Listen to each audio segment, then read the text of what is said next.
Section 7.2, Ionic bonds and ionic compounds. The objectives of this lesson is to describe the formation of ionic bonds and the structure of ionic compounds, generalize about the strength of ionic bonds based on the physical properties of ionic compounds, and categorize ionic bond formation as exothermic or endothermic. Some vocabulary you might want to review is compound, and some new vocabulary you'll come across is ionic bond, ionic compound, crystal lattice, electrolyte, and lattice energy. What do the reactions shown in figure 7.5 have in common? In both cases, elements react with each other to form a compound. Figure 7.5a shows the reaction between the elements sodium and chlorine. During this reaction, a sodium ion transfers its valence electron to a chlorine atom and becomes a positive ion. The chlorine atom accepts the electron into its outer energy level and becomes a negative ion. The oppositely charged ions attract each other, forming the compound sodium chloride. The electrostatic force that holds oppositely charged particles together in an ionic compound is referred to as an ionic bond. Compounds that contain ionic bonds are ionic compounds. If ionic bonds occur between metals and nonmetals, oxides form. If ionic bonds occur between metals and the nonmetal oxygen, oxides form. Most other ionic compounds are called salts. Thousands of compounds contain ionic bonds. Many ionic compounds are binary, which means that they contain only two different elements. Binary ionic compounds contain a metallic cation and a non-metallic anion.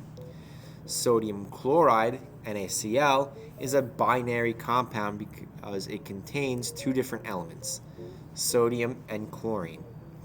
Magnesium oxide, MgO, the reaction product shown as in 7.5b, is also a binary ionic compound. What role does ionic charge play in the formation of ionic compounds? To answer this question, examine how calcium fluoride forms. Calcium has the electron configuration argon 4s2, and it needs to lose two electrons to attain the stable configuration of argon. Fluorine has the configuration of helium 2s2 2p5 and must gain one electron to attain the stable configuration of neon. Because the number of electrons lost and gained must be equal, two fluorine atoms are needed to accept the two electron lost from the calcium atom. Right here we can see, right, if we kind of did some of this, right, calcium has a +2, fluorine has a -1, so you're going to need two fluorines to go ahead and accept those two electrons that calcium wants to lose. And again, if you were to kind of do the arithmetic here, right, one calcium that has a +2 charge, and you have two fluorines that has a -1 charge, and you always want your ionic compounds to be neutrally charged, a charge of 0. Right, and it kind of balances out electronically this way. As you can see, the overall charge of one unit of calcium fluoride, CaF2, is 0. Table 7.4 summarizes several ways in which the formation of ionic compounds, such as sodium chloride, can be represented. Right, here's that transfer of that 3s electron to be accepted by chlorine's 3p orbital, which gives sodium now its noble gas configuration of neon, but also gives chlorine its noble gas configuration, that of argon. And so there's different ways you can go ahead and look at it. You can look at noble gas configuration. You can look at an Aufbau diagram that shows you the transfer of the arrow, right, so that they are both now noble gases. Or you could also go ahead and look at dot structures. Right, dot structures represent those valence electrons. In this case, your sodium is donating that electron to chlorine, right, as shown by that red arrow, so that we get a positive sodium ion and a negatively charged chloride ion.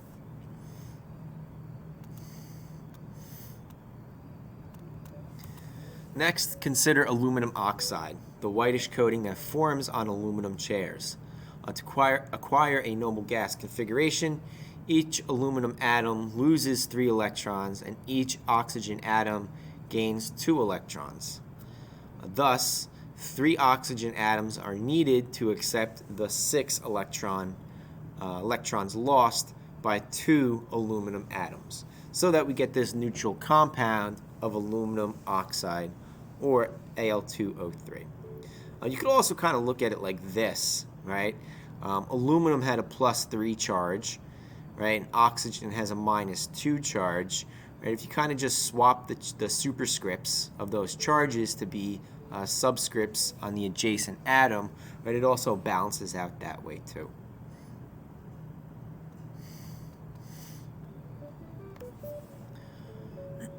The chemical bonds in a compound determine many of its properties. For ionic compounds, the ionic bonds produce unique physical structures, unlike those of other compounds.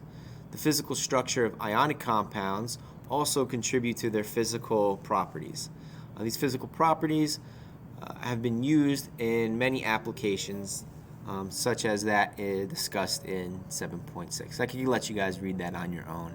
I'm not going to go over all of it. In an ionic compound, a large number of positive ions and negative ions exist together in a ratio determined by the number of electrons transferred from the metal atom to the non-metal atom. These ions are packed in a regular repeating pattern that balances the forces of attraction and repulsion between the ions. Right, if we kind of look at this here we have sodium chloride. Your sodium ions are these small silverish spheres, whereas your chloride ions are these large greenish spheres. And if you kind of take a note as this crystalline structure, you can see that they're sort of balanced out by opposite charges. Right? If we take a look at this, we have a chlorine atom, then followed by a sodium ion, then a chloride ion, so on and so forth. And this is kind of how they balance out and are able to exist in a neutrally charged structure. Right. Examine the pattern of the ions in the crystal, in the sodium chloride crystal shown in Figure 7.7. Note the highly organized nature of an ionic crystal. The consistent spacing of the ions and the uniform pattern formed by them. Although the ion sizes are not the same, each sodium ion in the crystal is surrounded by 6 chloride ions, and each chloride ion is surrounded by 6 sodium ions. What shape would you expect a large crystal of this compound to be? As shown in Figure 7.7, the 1-to-1 ratio of sodium and chloride ions produces a highly ordered cubic crystal. As in all ionic compounds in sodium chloride, no single unit consisting of only 1 sodium ion and 1 chlorine ion is formed. Instead, large numbers of sodium ions and chloride ions exist together. If you can, obtain a magnifying glass and use it to examine some crystals of table salt. Right? And again, what is the shape that you see of these small crystals? Right? If you were able to go ahead and see it under a microscope, you'll probably see these little cubes of salt. And again, why does it take this cube shape? It's because we have this repeating pattern of ions, right? Positive and negative ions sort of balancing each other out.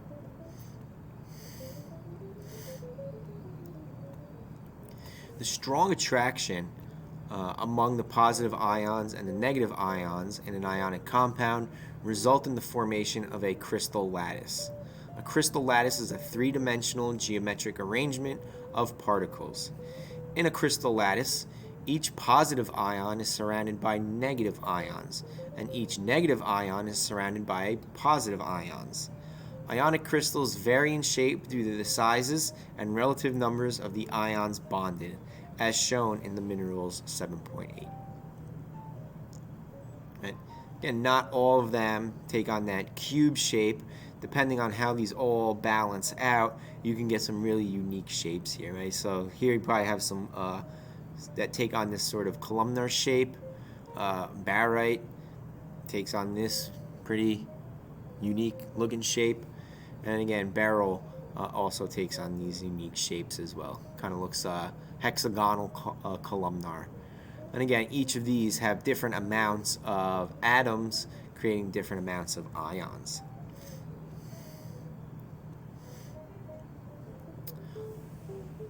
The minerals shown in 7.8 are just a few of the types studied by mineralogists, scientists who study minerals. They make use of several classification schemes to organize the thousands of known minerals. Color, crystal structure, hardness, chemical, magnetic, and electrical properties, and numerous other characteristics are used to classify minerals. The types of anions minerals contain can also be used to identify them. For example, more than 1/3 of all known minerals are silicates, which are minerals that contain the anion that is in a combination of silicon and oxygen. Halides contain fluoride, chloride, bromide, or iodide ions. Other mineral classes include boron-containing anions, known as borates, and carbon-oxygen minerals containing the anion carbonate.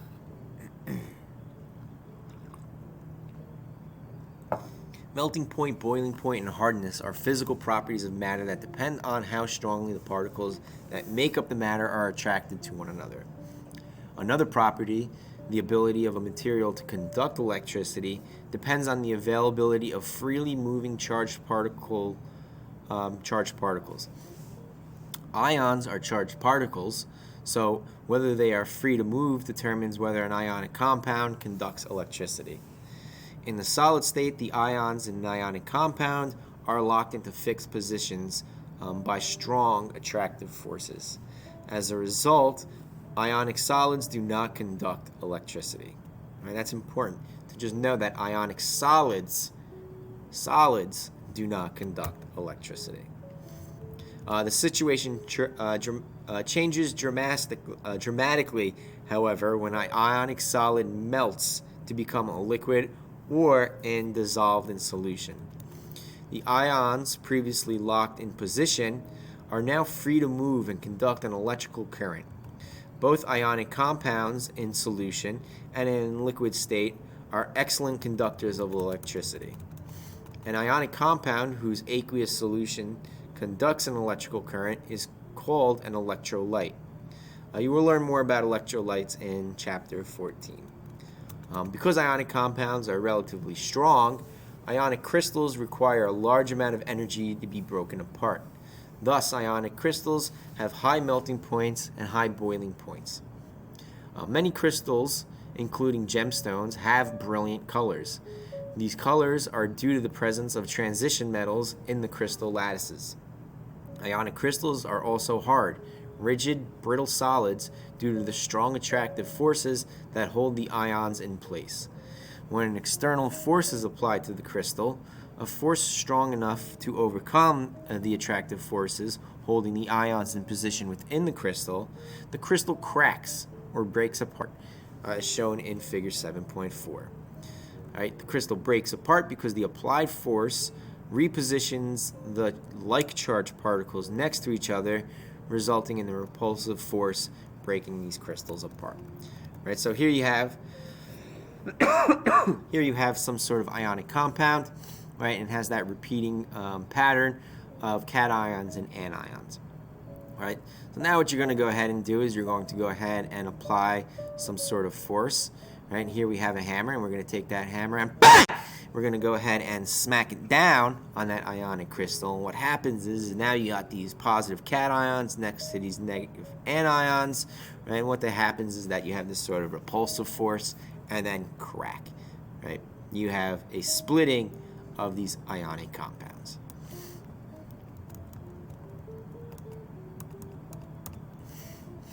During every chemical reaction, energy is either absorbed or released. If energy is absorbed during a chemical reaction, the reaction is endothermic. If energy is released, it is exothermic, right? If energy is absorbed, right, it is endothermic, right? If it is released out into the atmosphere, it is exothermic. And again, a way that you can kind of tell that this is endo or exothermic, right? If it feels hot, right, it is an exothermic reaction. If it feels cold, it is an endothermic reaction, right? It's all about the transfer of heat energy. The formation of ionic compounds from positive ions and negative ions is always exothermic. The attraction of the positive ion for the negative ions close to it forms a more stable system that is lower in energy than the individual ions itself. If the amount of energy released during bond formation is reabsorbed, the bonds holding the positive ions and negative ions together will break apart.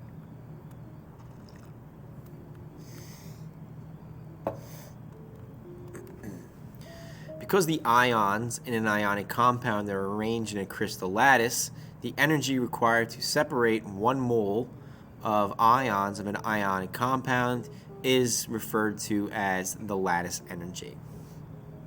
And I don't think we really went over this, but a mole is a measure of quantity.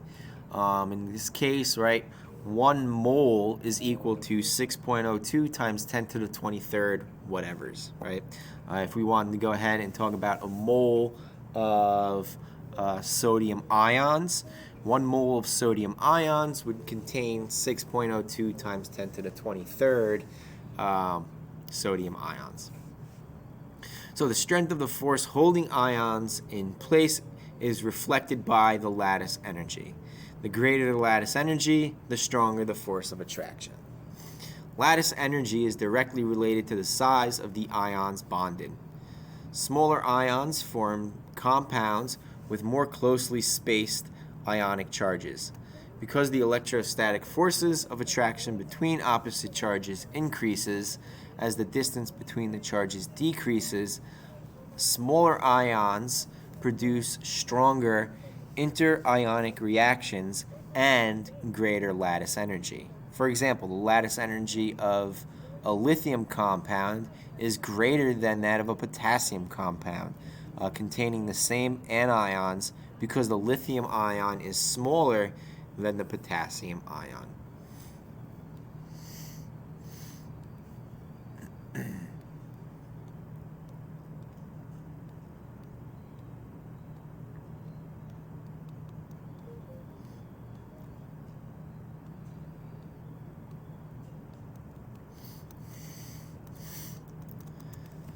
The value of lattice energy is also affected by the charge of the ion. The ionic bond formed from the attraction of ions with larger positive or negative charges generally has a larger lattice energy. The lattice energy of magnesium oxide is almost 4 times greater than that of sodium fluoride because the charge of the ions in magnesium oxide is greater than the charge of the ions in sodium fluoride. The lattice energy of strontium chloride is between the lattice energies of magnesium oxide and sodium fluoride because strontium chloride contains ions with both higher and lower charges. Right, the table above, table 7.6, shows the lattice energy of some ionic compounds. Examine the lattice energies of rubidium fluoride and potassium fluoride. Because potassium ions has a smaller ionic radius than rubidium ions, potassium fluoride has a greater lattice energy than rubidium fluoride. This confirms that lattice energy is related to ion size. Notice that the lattice energies of strontium chloride and silver 1 chloride how do they show the relationship between lattice energy and the charge of the ions involved? Section summary. Ionic compounds contain ionic bonds formed by the attraction of oppositely charged ions. Ions in an ionic compound are arranged in a repeating pattern known as a crystal lattice. Ionic compound properties are related to ionic bond strength. Ionic compounds are electrolytes. They conduct an electrical current in the liquid phase and in aqueous phase. Lattice energy is the energy needed to remove 1 mole of ions from its lattice.